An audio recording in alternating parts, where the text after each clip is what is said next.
तुला कळेल ना मला काय म्हणायचं होतं तेव्हा तेव्हा तू खूप खुश होशील, तू खूप हसशील, खरंच खुश होशील. आणि मग त्यासाठी आता आपण सगळं नीट केलं पाहिजे. म्हणजे आपली दोन्ही कुटुंब एकत्र यायला हवीत श्री. आणि त्यासाठी पिंट्या निर्दोष आहे श्री.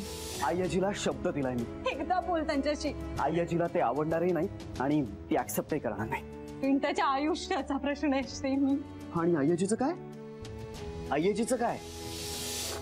आयुष्यभर तत्वासाठी जगले, आता या वयात बदलणं मुश्किल आहे.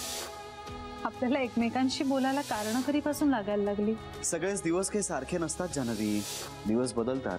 श्री, दिवस बदलतात म्हणून माणसाने का बदलायचं? जान्हवी, माझ्या समोर आणखीन एक खूप महत्त्वाचे मोठे प्रश्न आहेत सोडवण्यासाठी. मग मला ही प्रश्न सोडवायचे आहेत, वाढवायचे नाहीयेत. दरवेळी बोलूनच प्रश्न सुटतात असं नाहीये. पण न बोलून दुरावा वाढतो. वेगळं व्हायचंय तिला. कुणापासून? कुणापासून काय जावई बापू? अहो, हल्लीच्या मुलींना ना सासू नको असते.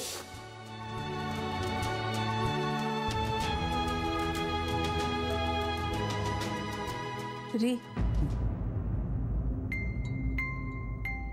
अरे महिला मंडळ या ना.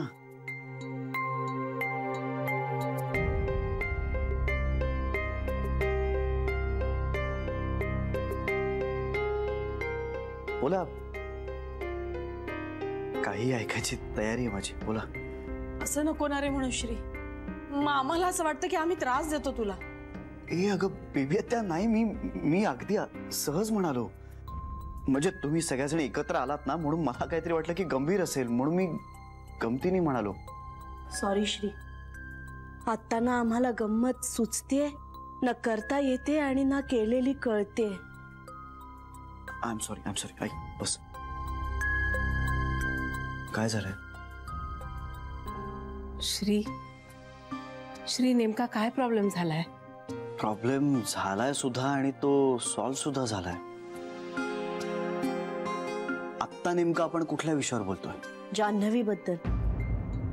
ती अशी अचानक माहेरी का निघून गेली? अचानक आमच्याशी बोलणं का बंद केलं तिने? श्री, तिने पिंट्याला जामिनावर सोडवलं. अरे त्याआधी आपल्याशी कोणाशी काही बोलली नाही ती.